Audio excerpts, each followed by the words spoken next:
నమో వేదాత్మకాయ వెంకటేశాయ. శ్రీవేంకటాచలాధీశం శ్రియాధ్యాసితవక్షసం శ్రుతచేతనమందారం శ్రీనివాసమహం భజే.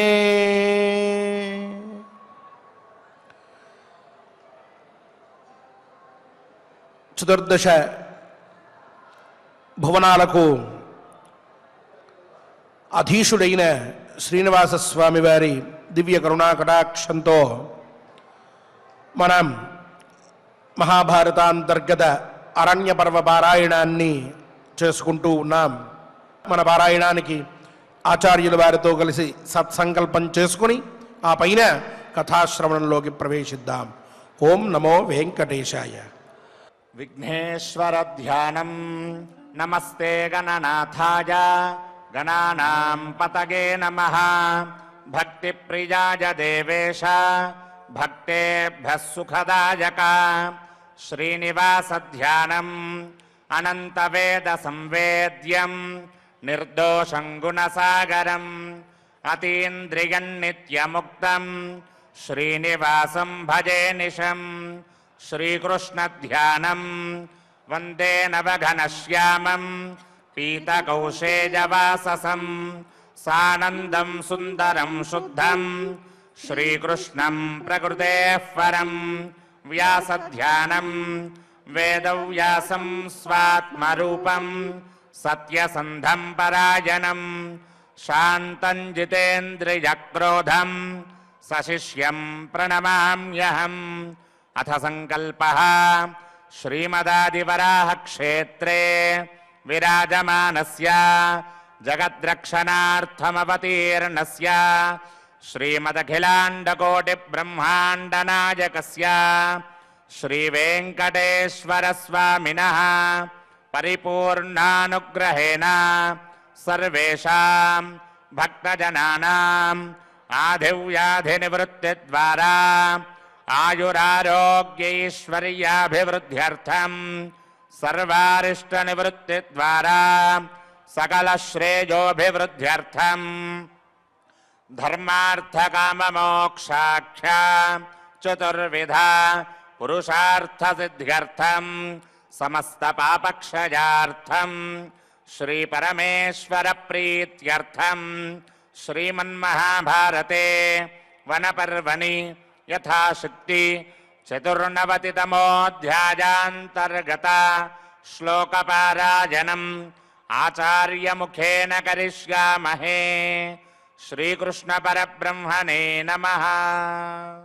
నారాయణం నమస్కృత్య నరం చైవ నరోత్తమం దేవీం సరస్వతీం వ్యాసం తతో జయముదీరయేత్.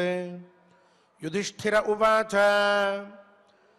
న వై నిగుణమాత్మానం మన్యే దేవర్షి సత్తమ తథాస్మి దుఃఖ సంతప్తః యథా నాన్యో మహీపతిః. పరాంశ్చ నిర్గుణాన్ మన్యే న చ ధర్మగతానపి తే చ లోమశలోకేస్మిన్ రుధ్యంతే కేన హేతునా.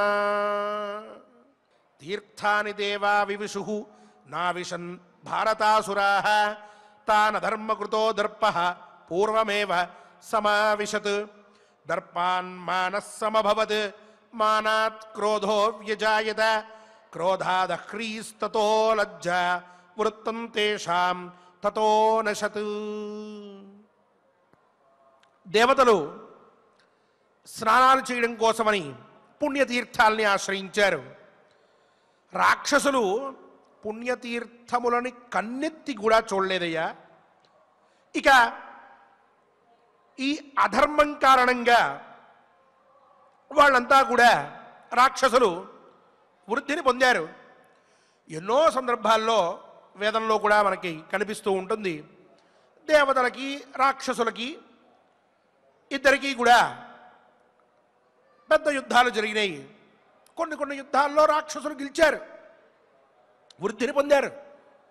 ఆ వృద్ధిని పొందినప్పుడు అంటే వృద్ధి పొందడము అంటే ఒక విషయంలో గెలవడమో, ఒకటి సాధించుకోవడమో, ఒక విధమైనటువంటి కీర్తి ప్రతిష్టల్ని కలిగి ఉండడమో, ఇటువంటివి. అదంతా పొందారు వాళ్ళు రాక్షసులు. అయితే దర్పాన్మానః, ఈ అధర్మం కారణంగా ఏమైందంటే అసలు నేను ఒక విషయాన్ని పెట్టుకుని ఓ ధర్మాన్ని అనుసరించి బ్రతకడం ఏమిటి, నా ఇష్టం వచ్చేట్టు నేనుంటా అని వారు జీవితాన్ని మొదలెట్టారు. అలా మొదలెట్టిన తర్వాత వారికి క్రమక్రమంగా గర్వం పెరిగింది. నేను ఇలా ఉంటే నన్ను ఎవడేం చేస్తాడు, నేను ఏం చేసినా నన్ను అడిగేటువంటి వాడెవడు అనేటటువంటి గర్వం పెరిగిందయ్యా. వాళ్ళు ఆ గర్వంతో ఉన్నారు. దేవతలు ధర్మాన్ని ఆశ్రయించి ఓడినా గెలిచినా ఒకే స్థితిలో ఉన్నారు. రాక్షసులు ఆ అధర్మం వల్ల కలిగినటువంటి గర్వంతో వ్యవహరిస్తూ ఉండడం వలన మెల్లిగా వాళ్ళల్లో మానః, అహంకారం పుట్టింది, మేం తప్ప ఎవడూ లేడు అని. ఆ పైన మానాత్ క్రోధో వ్యజాయత, ఆ అహంకారం వల్ల వాళ్ళకు కోపం వచ్చింది. చిన్న చిన్న విషయాలకి రాక్షస ప్రవృత్తి కలిగి ఉన్నటువంటి వాడు అంటుంటామే కొంతమంది గురించి, అలా ఆ చిన్న విషయాన్ని గురించి కూడా ఎక్కువ కోపంతో ఆలోచించి ఆ విషయాన్ని ఎక్కువ చేసి ఆ కోపంతో ఆ విషయాన్ని వాడు చిన్నాభిన్నం చేసి ఆ పరిస్థితులంతటినీ కూడా వాడు మలినపరిచి చివరికి తన యొక్క కోపాన్ని మొత్తాన్ని ప్రదర్శించి అవతలని వారిని హింసించేటటువంటి ప్రయత్నం చేయడం మొదలెట్టాడు. క్రోధాదహ్రీహి, ఏమంటే కోపం ఎక్కువైతే ఏమవుతుందండి అంటే, ఇగో ఆ కోపం ఎక్కువ అవడం వల్ల నిర్లజ్జ, సిగ్గులేదు, ఎవరి విషయంలో కూడా వీడు సిగ్గుపడ్డం కానీ ఎవరన్నా ఏమన్నా అనుకుంటారేమో అని అభిమానపడ్డం కానీ ఇవేమీ ఉండవు.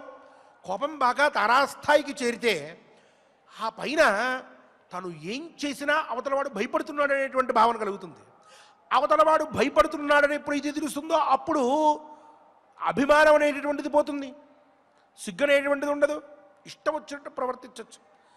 ఏం చేసినా అవతలవాడు నన్ను చూసి నవ్వలేడుగా, నన్ను విమర్శించలేడుగా అన్నటువంటి భావన పెరిగేటప్పటికీ నిర్లజ్జ పెరుగుతూ ఉంటుంది. సరే, నిర్లజ్జ పెరిగింది అనుకోండి, దానివల్ల ఏంటి సమస్య అంటే వృత్తం తేషాంతతో నశత్, ఈ నిర్లజ్జ నిర్లక్ష్య ఇత్యాది భావాలన్నీ కూడా పెరగడం వలన సదాచారం అనేటువంటిది వాళ్ళలో నశించిపోయింది. క్రమం చూడండి ఎంత చక్కగా వచ్చిందో. ముందుగా వాళ్ళు గర్వం పొందారు, గర్వం వలన అహంకారం పెరిగింది, అహంకారం వలన క్రోధం పెరిగింది, క్రోధం వలన నిర్లజ్జ కలిగింది, ఆ నిర్లజ్జ అనేటువంటి లక్షణం లేకుండా పోయింది, అంటే లజ్జాహీనులైపోయారు, నిర్లజ్జత వాళ్ళల్లో వృద్ధి చెందింది, తద్వారా సదాచారం అనేటువంటిది పోయింది. ఇప్పుడు కూడా మనం కొంతమందిని చూస్తే వాళ్ళల్లో మనకి ఈ విధములైన గుణములు కనిపిస్తూ ఉంటాయి. సదాచారం అది క్షణంలో పోతుంది. బాగా డబ్బు పెరిగినప్పుడో, బాగా కోపం కలిగినప్పుడో, లేక అభిమానం పోయినప్పుడో, ఇలాంటప్పుడు రాక్షసులకి ఆ సదాచారం అనేటువంటిది నష్టమైపోయింది.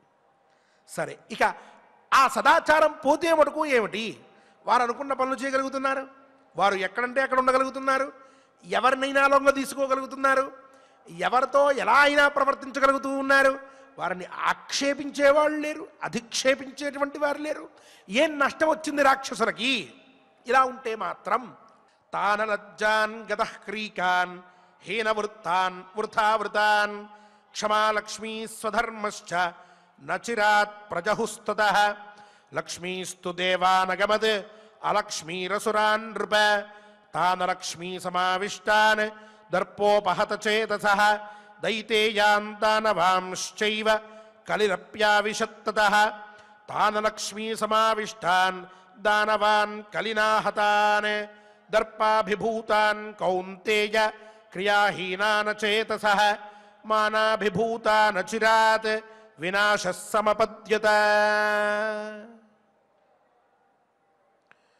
సిగ్గు, సంకోచం, సదాచారం, మంచి నడవడిక ఇత్యాదులన్నీ పోగొట్టుకున్న స్థితిలో ఇప్పుడు రాక్షసులున్నారు.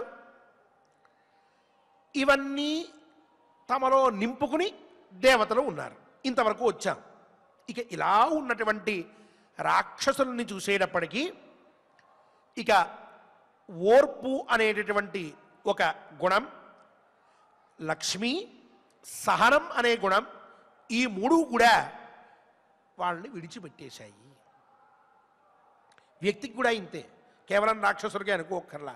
ఈ గుణాలు అంటే సిగ్గు, సంకోచం, సదాచారం, అలాగే మంచి నడవడిక, ఇవి ఎవరిలో అయితే మనకు కనిపించవో అటువంటి వారిలో ఓర్పు ఉండదు, వారికి లక్ష్మి ఉండదు, వారికి సహనం కూడా ఉండదు. అదే జరిగింది ఇక్కడ. స్వధర్మం కూడా వాళ్ళలో మనకేమాత్రం కనిపించదు. ఇట్లా ఓర్పు, స్వధర్మం, లక్ష్మి, ఈ మూడు గుణాలు కూడా రాక్షసుల్ని విడిచిపెట్టేశాయి. మరి ఎక్కడికి వెళ్ళాలి? ఈ మూడు కూడా ఎక్కడైనా ఉండాలి. కాబట్టి ఈ మూడు వెళ్ళి దేవతల్ని ఆశ్రయించాయి. సరే, దేవతల్ని ఆశ్రయించినాయి. అంత మాత్రాన రాక్షసులకు కలిగినటువంటి కష్టం ఏమిటి? వీరి దగ్గర క్రోధము, నిర్లజ్జ ఇత్యాది గుణాలున్నాయి కదా, వీరెవరికి భయపడక్కర్లేదు. లక్ష్మి ఉన్న, స్వధర్మం వాళ్ళ దగ్గర ఉన్న, దేవతల దగ్గర సహనం ఉన్న, ఏంటి వచ్చినటువంటి పెద్ద భేదం ఏమిటి?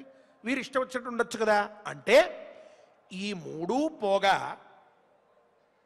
అంటే 3 మైనస్ అవగా ఓ ప్లస్ వచ్చి చేరిందట రాక్షసుల దగ్గరికి. ఏమిటి అంటే, లక్ష్మీస్తు దేవా నగమత్ అలక్ష్మీరసురాన్ నృప. అలక్ష్మి అనేటటువంటి గుణం జ్యేష్ఠాదేవి అంటూ ఉంటారే, ఆ దరిద్ర దేవత వచ్చి వీళ్ళని పట్టి కూర్చుని ఉన్నదట. సకల సౌభాగ్య గుణోపేతమైన గుణము దేవతల్ని చేరితే సకల దరిద్రయుక్తమైనటువంటి గుణం అలక్ష్మి రాక్షసుల్ని వచ్చి చేరిందట. సరే, అలక్ష్మి వచ్చి చేరడం వల్ల ఏంటి కలిగినటువంటి నష్టము రాక్షసులకి? అది ఇంకా వాళ్ళ దగ్గర ఉన్నటువంటి గుణాలని వృద్ధి చేసేదే, వాళ్ళకేం నష్టం లేదు కదా. వాళ్ళు అలా అయినా సరే ఇష్టం వచ్చినట్టు విర్రవీగి ప్రవర్తించవచ్చు కదా, అప్పుడైనా వాళ్ళ ముందు దేవతలు ఓడిపోతారు కదా. అంటే ఆ అలక్ష్మి ప్రవేశించిన తర్వాత వాళ్ళల్లో ఇక తానలక్ష్మీ సమావిష్టాన్ దర్పోపహత చేతసః. దర్పము అంటే గర్వం పెరిగిందిట, అలాగే దురహంకారం పెరిగిందిట. ఇంతకుముందు అహంకారం ఉండేది, అది ఇప్పుడు దురహంకారంగా మార్పు చెందింది. ఈ దురహంకారం పెరిగిందిట.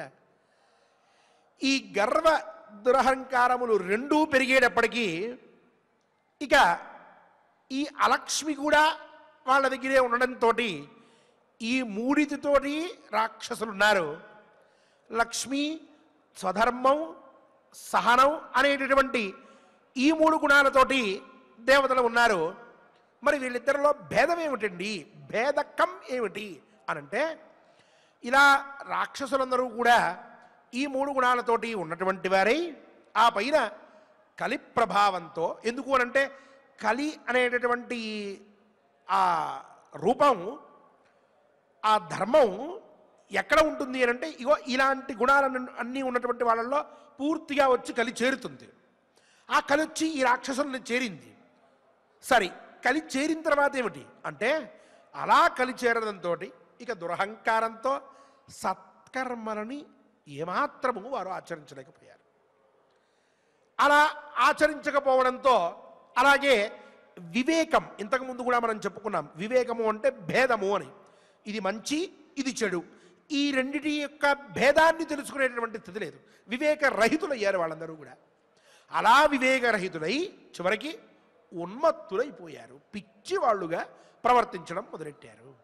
ఇక ఆ వాళ్ళ స్వరూపం ఎలా ఉంటుందంటే, వాళ్ళు అనుకుంటున్నటువంటిదే ప్రపంచం, వాళ్ళు అనుకున్నదే ధర్మం, వాళ్ళు అనుకున్నదే విషయం, వాళ్ళకి తెలిసిందే అసలైనటువంటి విషయం. మిగతా ప్రపంచంలో ఉన్నటువంటి ప్రతి ఒక్కడు ఓ పుస్తకం చూశాడు అనుకోండి, వాడికి ఓ విధంగా అర్థమైంది అనుకోండి, బాబా అలా కాదు నాయన, ఇగో ఈ వాక్యానికి ఇది అర్థం, ఇలా చెప్తే బాగుంటుంది, ఎందుకంటే ఇగో మనకి ఈ నియమాలను అనుసరించి ఇలా చెప్పారు కదా, కాబట్టి ఈ వాక్యం ఇలాగే చెప్పాలి అని అంటే ఎవరు చెప్తారు ఈ మాట? ఆ పుస్తకం రాసినటువంటి వాడు వచ్చి వాడికి చెప్తూ ఉంటే లేదు లేదు ఈ వాక్యానికి ఇదే అర్థం అంటాడు వాడు. ఉన్మత్తత. చివరికి వాడు ఏ పుస్తకాన్ని చూచి ఆ వాక్యాన్ని అర్థం చేసుకుంటున్నాడో ఆ పుస్తకం రాసినటువంటి వాడు వచ్చి చెప్పినా వాడికి లెక్కలేదు, పో అంటాడు. అటువంటి స్థితికి వాళ్ళు ఇక ఇష్టం వచ్చిన రీతినే ఆ రాక్షసులు వ్యవహరించడం జరిగింది. పిచ్చి పిచ్చిగా ప్రవర్తించారు. అంతవరకు వాళ్ళల్లోనూ కొన్ని మంచి గుణాలు ఉన్నాయి, వాళ్ళల్లోనూ కొన్ని ధర్మాలు వ్యవహారాలు ఉండేవి. ఎప్పుడైతే ఈ గుణాలు క్రమక్రమంగా మంచివన్నీ వెళ్ళిపోవడం, అలాగే అధర్మ గుణములన్నీ కూడా వచ్చేయడం జరిగిందో అప్పుడు ఉన్మత్తులయ్యారు. ఉన్మత్తులై ఇష్టం వచ్చినట్టు ప్రవర్తిస్తూ ఉండడం వలన చివరికి వాళ్ళందరూ కూడా నాశనమైపోయారయ్యా ధర్మరాజా. చూచావా ఎక్కడ దేవతలు ఎక్కడ రాక్షసులు? ఈ రాక్షసుల్లో మొదట్లో ఉన్నటువంటి గుణాలేమిటి? ఆ గుణములని సదుపయోగం చేసుకోక వాళ్ళు ప్రవర్తించిన తీరేమిటి? ఆ ప్రవర్తించిన తీరులో వాళ్ళు పొందిన అవస్థలేమిటి? చర్చ చివరికి వాళ్ళకి దక్కిందేమిటి గమనిస్తున్నావా? లోమశ మహర్షి వాక్యాల్లో ఉన్న అంతరార్థం. అట్లా అని ఆ పైన నిర్యశస్కాస్తథా దైత్యాః కృత్స్నశో విలయంగితాః దేవాస్తు సాగరాంశ్చైవ సరితశ్చ సరాంసి చ అభ్యాగచ్చన్ ధర్మశీలాః పుణ్యాన్యాయతనాని చ తపోభిః కృతుభిర్దానైః ఆశీర్వాదైశ్చ పాండవ ప్రజహుః సర్వపాపాని శ్రేయశ్చ ప్రతిపేదిరే ఏవమాదానవంతశ్చ నిరాదానాశ్చ సర్వశః తీర్థాన్యగచ్చన్ విబుధాః తేనాపుర్భూతిముత్తమాం యత్ర ధర్మేణ వర్తంతే రాజానో రాజసత్తమ సర్వాన్ సపత్నాన్ బాధంతే రాజ్యం చైషాం వివర్ధతే తథా త్వమపి రాజేంద్ర స్నాత్వా తీర్థేషు సానుజః పునర్వేత్స్యసి తాం లక్ష్మీం ఏష పంథా సనాతనః. ధర్మరాజా, ఇలా యశోహీనులై ఏమాత్రం యశస్సు లేక రాక్షసులు నశించారయ్యా. ఇక ధర్మశీలులైనటువంటి దేవతల సంగతి ఏమైంది అని అంటే చూడు, వాళ్ళకి ధర్మం అనేటటువంటిది తెలిసి ధర్మాన్నే ఆశ్రయిస్తూ ఉన్నప్పుడు ఈ లక్ష్మి, ఓర్పు, అలాగే మంచి నడవడిక ఇలాంటివన్నీ కూడా వాళ్ళల్లో వచ్చి చేరిన తర్వాత అయినా వారు ఉద్రేకపడక ఉద్విగ్నతకి లోను కాక ధర్మంగా వాళ్ళు ఉంటూ దేవతలు సముద్ర, ఆశ్రమ, నదీ, సరోవర ఇత్యాది తీర్థయాత్రలన్నీ కూడా చేస్తూ మహాత్ముల ఆశీర్వచనం పొందుతూ పాపాల నుంచి విముక్తులయ్యి ఆ పైన శుభాల్లో వాళ్ళు భాగస్వామ్యులు అయ్యారు. దేవాస్తు అభ్యాగచ్చన్ ధర్మశీలాః తపోభిః క్రతుభిర్దానైః ఆశీర్వాదైశ్చ పాండవ. వాళ్ళు ఆశీర్వచనాలు పొందారు, వాళ్ళు తపస్సులు చేశారు, వాళ్ళు దానాల్ని ఆచరించారు. ఇట్లా దేవతలు అందరూ కూడా ఉత్తమమైనటువంటి గతిని పొందారు. ఇక ఉత్తమమైనటువంటి నియమాలతో దేవతలు తీర్థయాత్రలు చేసి ప్రతిగ్రహణ అనేది చేయకుండా, అంటే ఏదన్నా తీర్థానికి వెళ్తే ఎవరన్నా మనల్ని చూచి ఓ రూపాయి దానం చేశారనుకోండి, బాగుందేదో దారి ఖర్చులకు వచ్చింది అని చెప్పి తీసేసుకోకుండా అబ్బెబ్బే మేము ఇప్పుడు తీర్థయాత్రలు చేస్తున్నామండి, మేము ఇక్కడ ఏ విధమైన దానము తీసుకోము అని చెప్పి వాళ్ళు ఎవరి దగ్గర నుంచి దానాలు తీసుకోలే, ఎవరి దగ్గర నుంచి కూడా ఏ వస్తువు తీసుకోలే, వద్దు అని చెప్పారు. మేము నియమంలో ఉన్నాం, ఈ నియమంలో ఇలానే ఉంటాం తప్ప మధ్యలో మీరు వచ్చి మా కోసం అని చెప్పి ఏదో ఇస్తే అది మేము తీసుకుంటే ఇప్పుడు మేము చేస్తున్నటువంటి నియమానికి అది భంగం కలిగిస్తుంది కాబట్టి ఆ పని చేయము అంటూ ఇలా వారు ఇటువంటి ధర్మ సూక్ష్మాలన్నింటినీ కూడా చక్కగా పాటిస్తూ ఉన్నటువంటి వారై చివరికి వాళ్ళంతా కూడా ఉత్తమమైనటువంటి ఐశ్వర్యాల్ని పొందారయ్యా. ధర్మాన్ని అనుసరించి రాజులు పరిపాలన సాగిస్తే వారి రాజ్యం అభివృద్ధి చెందుతుంది, శత్రు సంహారం కూడా జరుగుతుంది. కావున ఈ విధంగా నీవు కూడా ధర్మయుక్తుడవై తీర్థయాత్రలు చేస్తూ స్నానాలు ఆచరించి నీ పోయినటువంటి రాజ్యలక్ష్మిని అతి శీఘ్రంగా మళ్ళీ నువ్వు పొందగలవు. దానికి ఇదే అత్యుత్తమమైనటువంటి మార్గం. పైగా ఏష పంథా సనాతన, ఈ మార్గం ఇలా ప్రవర్తించి మళ్ళీ రాజ్యాన్ని పొందడం అనేటటువంటిది. అంటే ధర్మరాజు విషయంలో రాజ్యం, మన విషయంలో చూస్తే ధర్మంగానే మనం జీవనం కొనసాగిస్తూ చివరికి మళ్ళీ అభివృద్ధిని పొందడం అనేటటువంటిదే సనాతనమైనటువంటి మార్గము.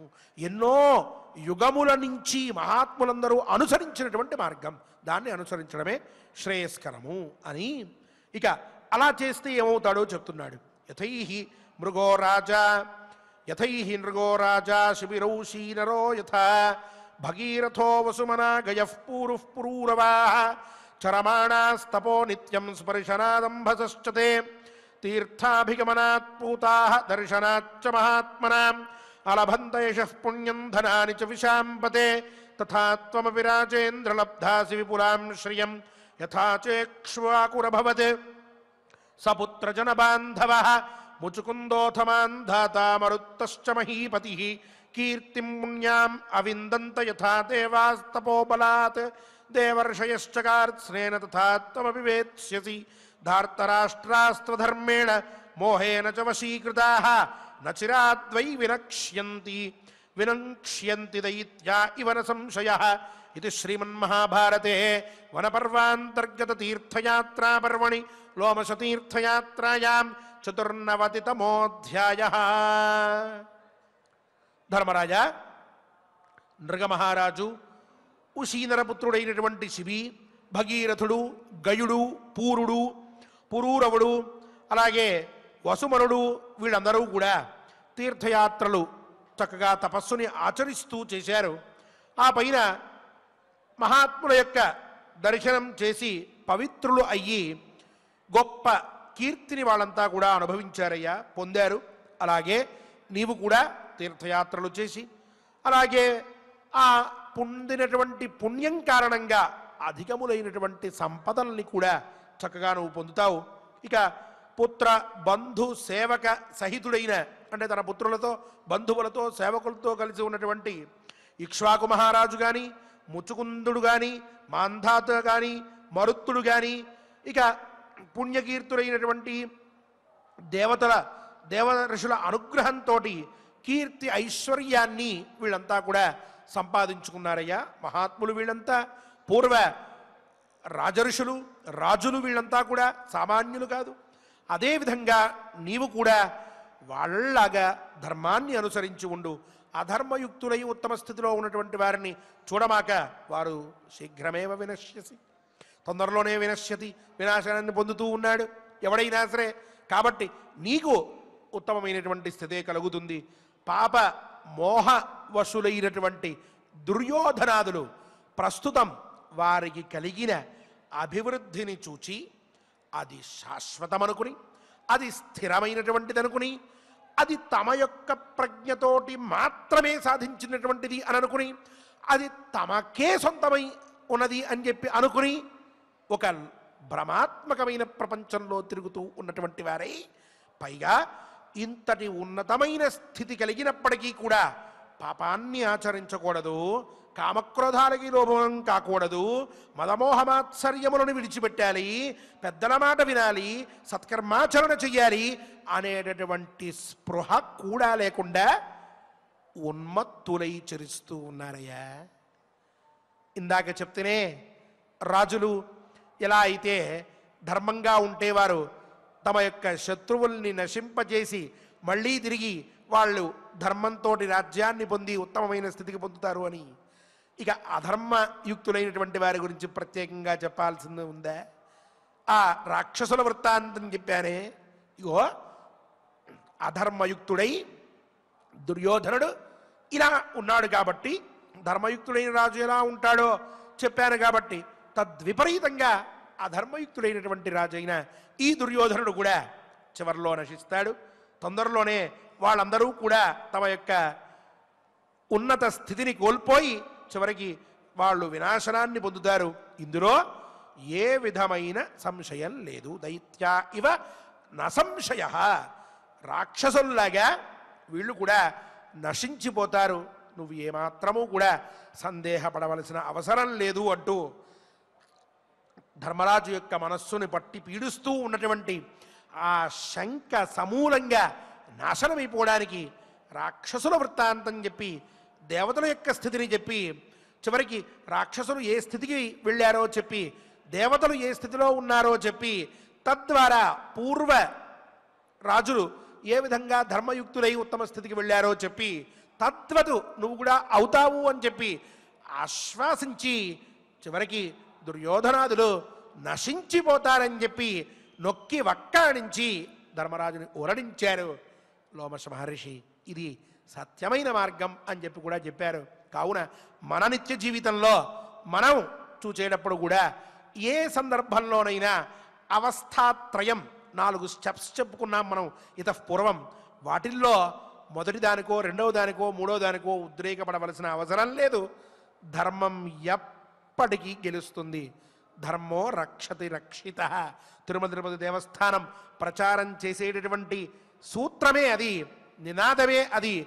ఎప్పటికైనా ధర్మం రక్షిస్తుందనేటటువంటి స్థితిలో అధర్మయుక్తుల్ని చూసి మోహపడక ఆవేశపడక మన పని మనం చేసుకుంటూ భగవత్ ప్రార్థన చేస్తూ కష్టం వచ్చినప్పుడు చక్కగా ఆ కష్టం పోవడానికి తపస్సును ఆచరించుకుంటూ ఒకవేళ సుఖం కలిగినా ఆ సుఖం గురించి ఆలోచించి ఉండడం చేత ఇప్పుడు ఒక్కసారి కలిగింది కాబట్టి మిడిసిపడిపోవడం అనేది అటువంటి లక్షణం వంటబట్టించుకోక మనం ఇంకా ధర్మయుక్తులమై ఉండాలి అని చెప్పి ప్రయత్నం చేస్తూ పెద్దల ఆశీస్సులు, మహాత్ముల సందర్శనం, పుణ్యతీర్థముల క్షేత్రముల సందర్శనం చేస్తూ ఇంకా పుణ్యాన్ని ఆర్జించుకుంటూ వచ్చిన స్థితి స్థిరంగా ఉండాలి.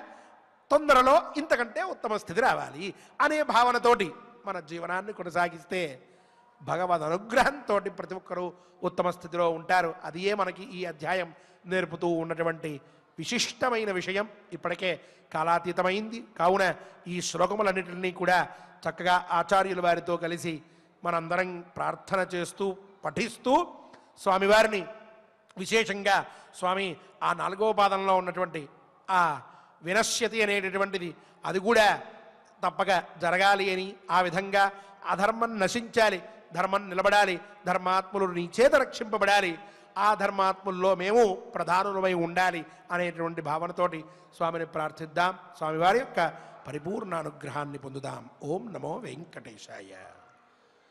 ఓం నమో వెంకటేశాయ. చక్కగా మనం ప్రతిరోజు కూడా ఈ అరణ్యపర్వలో చెప్పబడేటటువంటి ప్రతి ధర్మాన్ని కూడా మనం వింటూ ఉన్నాం. సహజంగా అరణ్యపర్వం అనేటటువంటిది జ్ఞానప్రదం అని మనం చెప్పుకుంటూ ఉన్నాం. ఈ అధ్యాయంలో మనకు కావాల్సినటువంటి జ్ఞానం ఏదైతే ఉందో అది అంతా కూడా పూర్తిగా లభించింది అని చెప్పడంలో ఎటువంటి సంశయం లేదు. ఎందుకంటే ఒక రాక్షసులకు ఉండాల్సినటువంటి లక్షణాలు ఏవి, దేవతలకు ఉండాల్సినటువంటి లక్షణాలు ఏవి, సాత్వికమైనటువంటి మార్గంలో నడిచేటటువంటి వారు ఏ విధంగా నడవాలి, ధర్మాన్ని ఏ విధంగా ఆచరించాలి, అధర్మాన్ని ఆశ్రయించినటువంటి వారు ఏ విధమైనటువంటి దుస్థితిని పొందుతారు అనేటటువంటి విషయాలను చక్కగా ఈరోజు ఆచార్యుల వారి ద్వారా మనం తెలుసుకున్నాం. ఇక మనం యథావిధిగా మహాభారత అంతర్గత వనపర్వంలో 94వ అధ్యాయాన్ని ఆశాంతం పూర్తి చేసుకుందాం. స్వామివారి యొక్క అనుగ్రహాన్ని పొందుదాం. అథ చతుర్నవతితమః చతుర్నవర్ణితతః అధ్యాయః యుధిష్ఠిర ఉవాచ యుధిష్ఠిర ఉవాచ న వై నిగుణమాత్మానం విగుణవాత్మానం మన్యే మన్యే దేవర్షి సత్తమా దేవర్షి సత్తమా తథాస్మి దుఃఖ సంతప్తః దుఃఖ సంస్తప్తః యథా నాన్యః మహీపతిః పరాంశ నిర్గుణాన్ మన్యే నిర్గుణాన్ మన్యే న చ ధర్మగతానపి న చ కర్మతథాపి తే చ లోమశలోకేऽస్మిన్ यस्मिन् బుధ్యంతే बुध्यन्ते కేన హేతునా येन हेतुना లోమశ ఉవాచ लोमसन्वाच నాత్ర దుఃఖం नात्र दुःखं త్వయా రాజన్ त्वया राजन् కార్యం పార్థ कार्यं पार्थ కథంచన कथञ्चन యదధర్మేణ यदधर्मेण వర్ధేయుః वर्तेयुः అధర్మరుచయః अधर्मरुचयः జనాః जनाः వర్ధతి वर्धति అధర్మేణ నరః अधर्मेण नरः తతో భద్రాణి ततो भद्राणि పశ్యతి पश्यति తతః ततः సపత్నాన్ జయతి सपत्नान् जयति సమూలస్తు समूलस्तु వినశ్యతి विनश्यति మయా హి मया हि దృష్టా దైతేయాః दैतेय దానవాశ్చ दानवाश्च మహీపతే महीपते వర్ధమానా वर्धमाना హ్యధర్మేణ यधर्मेण క్షయం क्षयं చోపగతాః పునః चोपगता पुनः పురా पुरा దేవయుగే చైవ देवयुगे चैव దృష్టం సర్వం दृष्टं सर्वं మయా విభో मया विभो అరోచగన్ अरोचयन् సురాధర్మం सुराधर्मं ధర్మం धर्मं తత్యజిరే సురాః तत्यजिरे सुराः తీర్థాని तीर्थानि దేవా వివిషుః देवा विविशुः నావిశన్ नाविशन् భారతాసురాः भारकासुराः తాన్ पान् అధర్మకృతః अधर्मकृतः దర్పః दर्पः పూర్వమేవ पूर्वमेव సమావిశత్ समानिशत् దర్పాన్ दर्पान् మానः సమభవత్ मानः समभवत् మానాత్ मानात् క్రోధः क्रोधः యజాయత यथा यथ క్రోధాత్ क्रोधात् అహ్రీః अह्रीः తతో లజ్జా ततो लज्जा వృద్ధం తేషాం वृत्तं तेषां తతో నశత్ ततो यशत् తాన్ तान् అలజ్జాన్ अलज्जान् గతహ్రీకాన్ गतप्रीतान् హీనవృత్తాన్ हीनहृत्तान् వృథావ్రతాన్ वृथाव्रतान् క్షమాలక్ష్మీః क्षमालक्ष्मीः స్వధర్మశ్చ स्वधर्मस्य నచిరాత్ नचिरात् ప్రజహుస్తతః प्रजहुस्ततः లక్ష్మీస్తు लक्ष्मीस्तु దేవానగమత్ देवानगमत् అలక్ష్మీః अलक्ष्मीः అసురాన్ నృప असुरानृप తాన్ लक्ष्मी समानुष्ठान् దర్పోపహత చేతసః दर्पोपहतचेतसः దైతేయాన్ दैतेयान् దానవాంశ్చైవ दानवांश्चैव కలిరపి कलिरपि ఆవిశత్తతః आविनश्यतः దానలక్ష్మీ సమావిష్టాన్ काललक्ष्मी समानिष्टान् దానవాన్ दानवान् కలినాహతాన్ कलिनाहतान् దర్పాభిభూతాన్ तत्पाभिभूतान् కౌంతేయ कौन्तेय త్రిజాహీన त्रियाहीन అనచేతసః अनचेतसः మానాభిభూతాన్ मानाभिभूतान् అచిరాత్ अचिरात् వినాశః विनाशः సమపద్యత समपद्यत నిర్యశస్కాః निर्यसस्यान् తథా దైత్యాః तथा दैत्याः కృత్స్నశః कृष्णसः విలయంగతాః विलयं गताः దేవాస్తు देवास्तु సాగరాంశ్చైవ सागरांशैव సరితశ్చ सरितश्च సరాంసి చ सरांसि च అభ్యాగచ్చన్ अभ्यागच्छन् ధర్మశీలాః धर्मशीलाः పుణ్యాని पुण्यानि ఆయతనాని చ आयतनानि च తపోభిః तपोभिः వ్రతుభిర్దానైః ఋతుభిర్దానైః ఆశీర్వాదైశ్చ ఆశీర్వాణైశ్చ పాండవ పాండవ ప్రజహుః ప్రజహు సర్వపాపాని సర్వపాపాని శ్రేయశ్చ శ్రేయస్య ప్రతిపేదిరే ప్రతిపేదిరే ఏవం ఏవం ఆదానవంతశ్చ ఆధారవన్యస్య నిరాదానాశ్చ నిరాదానస్య సర్వశః సర్వశః తీర్థాని తీర్థాని అగచ్చన్ విబుధాః అగచ్చన్ విముదాః తేనాపుః తేనాపుః భూతిముత్తమాం భూతిముత్తమాం యత్ర యత్ర ధర్మేణ వర్తంతే ధర్మేణ వర్ధన్తే రాజానః రాజానః రాజసత్తమా రాజసత్నః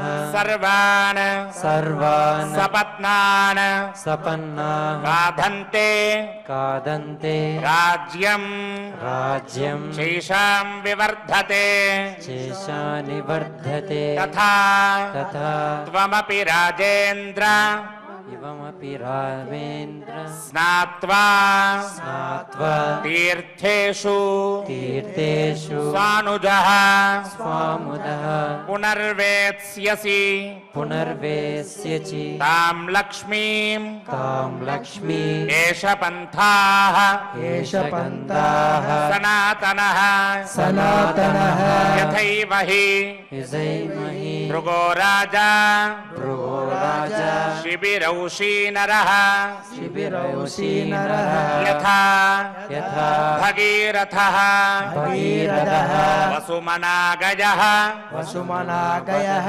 ఊరుః ఊరుః పురూరవాః పురూరవాః చరమాణాః చరమాణాః తపో నిత్యం తపో నిత్యం స్పర్శనాత్ స్పర్శనాత్ అంభసశ్చతే అంతసస్యతే తీర్థ తీర్థ అభిగమనాత్ అభిగమనాత్ పూతాః పూతాః దర్శనాచ్చ దర్శనాచ మహాత్మనాం మహాత్మనాం అలభంత అలభక్త యశః పుణ్యం యశ పుణ్యం ధనాని చ ధనాని చ విశాంపతే విశాంపతే తథా తథా త్వమపి రాజేంద్ర త్వమపి రాజేంద్ర లబ్ధాసి లబ్ధాసి విపులాం శ్రియం విపులాం శ్రియం యథా యథా చేక్ష్వాకుః చేక్ష్వాకు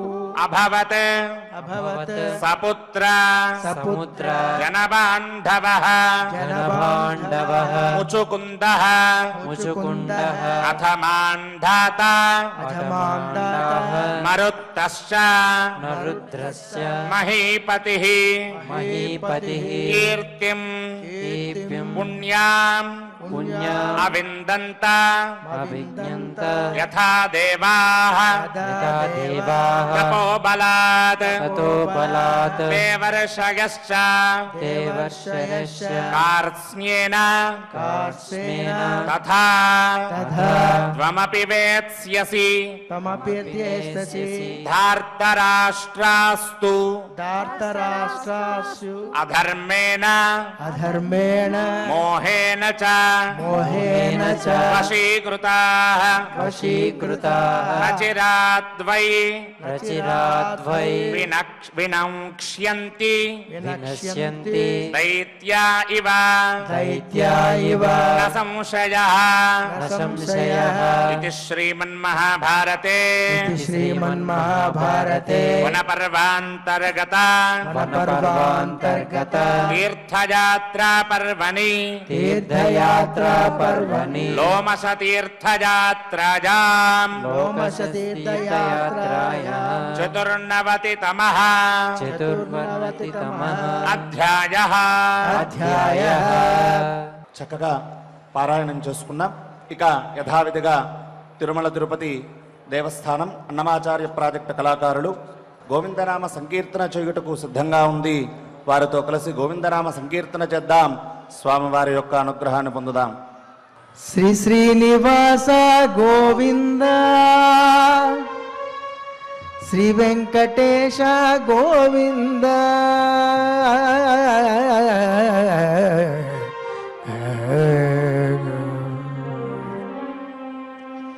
శ్రీ శ్రీనివాస గోవింద శ్రీ వెంకటేశ గోవింద భక్తవత్సల గోవింద భాగవత ప్రియ గోవింద నిత్య నిర్మల గోవింద నీలమేఘ శ్యామ గోవింద పురాణ పురుష గోవింద పుండరికాక్ష గోవింద నందనందన గోవింద నవనీత చోర గోవింద పశుపాలక శ్రీ గోవింద పాప విమోచన గోవింద దుష్ట సంహార గోవింద దురిత నివారణ గోవింద శిష్ట పరిపాలక గోవింద కష్ట నివారణ గోవింద హరి గోవింద హరి గోవింద గోకుల నందన గోవింద గోవింద హరి గోవింద గోకుల నందన గోవింద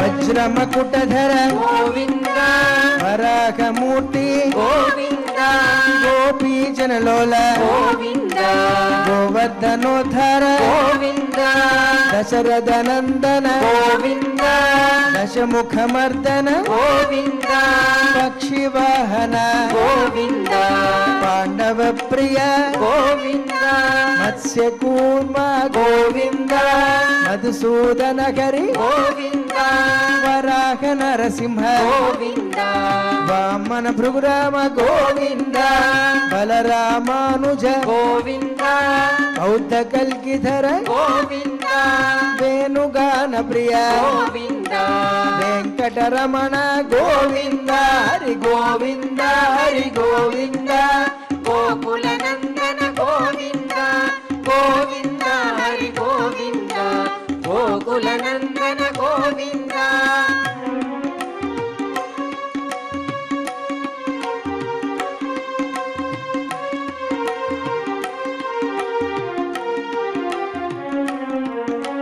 సీతానాయక గోవింద శ్రిత పరిపాలక గోవింద దరిద్ర జన పోషక గోవింద ధర్మ సంస్థాపక గోవింద అనాథ రక్షక గోవింద ఆపద్బాంధవ గోవింద కరుణాగత వత్సల గోవింద కరుణా సాగర గోవింద కమల దళాక్ష గోవింద కామిత ఫలద గోవింద పాప వినాశక గోవింద పాగి మురారే గోవింద శ్రీ ముద్రాంకిత గోవింద శ్రీ వత్సాంకిత గోవింద ధరణి నాయక గోవింద దినకర తేజ గోవింద హరి గోవింద హరి గోవింద గోకుల నందన గోవింద గోవింద హరి గోవింద గోకుల నందన గోవింద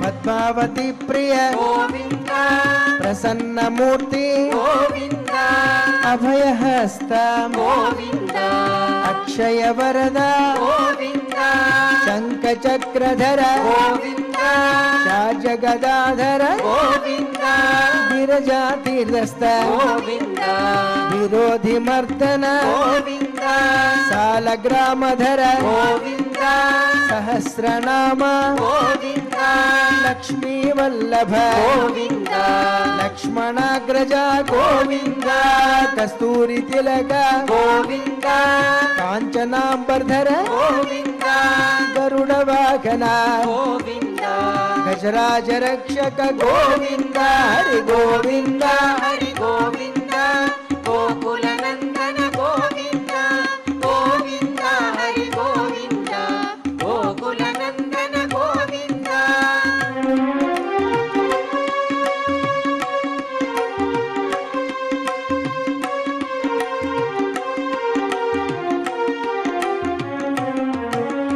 వానర సేవిత గోవింద వారధి బంధన గోవింద సప్తగిరీశ గోవింద ఏక స్వరూప గోవింద శ్రీరామకృష్ణ గోవింద రఘుకుల నందన గోవింద ప్రత్యక్ష దేవా గోవింద పరమదయాకర గోవింద వజ్ర కవచధర గోవింద వైజయంతి మాల గోవింద పట్టుకసులవాడ గోవింద వసుదేవ తనయ గోవింద బిల్వపత్రార్చిత గోవింద భిక్షుక సంస్థుత గోవింద శ్రీ పుంరూప గోవింద శివకేశవమూర్తి గోవింద హరి గోవింద హరి గోవింద గోకుల నందన గోవింద గోవింద హరి గోవింద గోకుల నందన గోవింద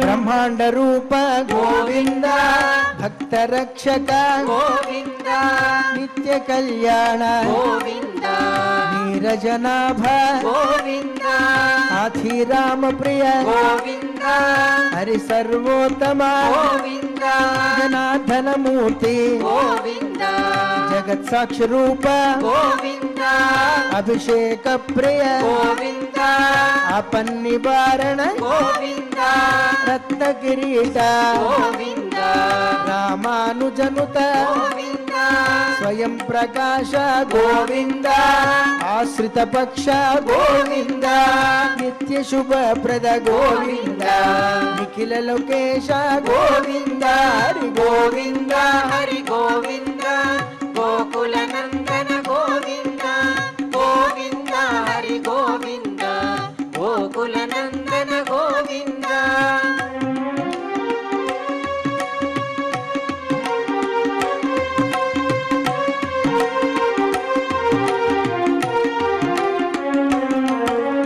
ఆనంద రూప గోవింద ఆద్యంతరహిత గోవింద ఇక పరదాయక గోవింద విభరాజ రక్షక గోవింద పరమ దయాళో గోవింద పద్మనాభ హరి గోవింద తిరుమల వాస గోవింద తులసి వనమాల గోవింద శేషశాయినే గోవింద శేషాద్రి నిలయ గోవింద మత్స్యావతార గోవింద ఏడుకొండలవాడ గోవింద హరి గోవింద హరి గోవింద గోకుల నందన గోవింద గోవింద హరి గోవింద గోకుల నందన గోవింద గోవింద హరి గోవింద గోకుల నందన గోవింద గోవింద హరి గోవింద గోకుల నందన గోవింద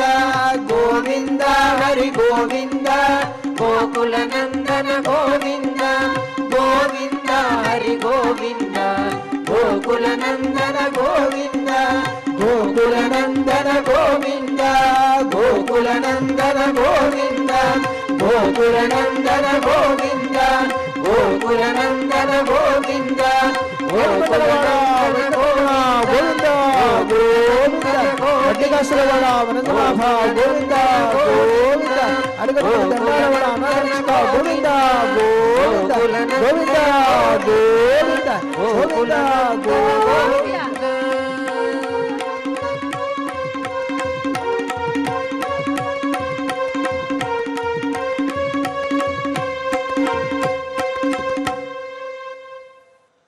ఓం నమో వెంకటేశాయ.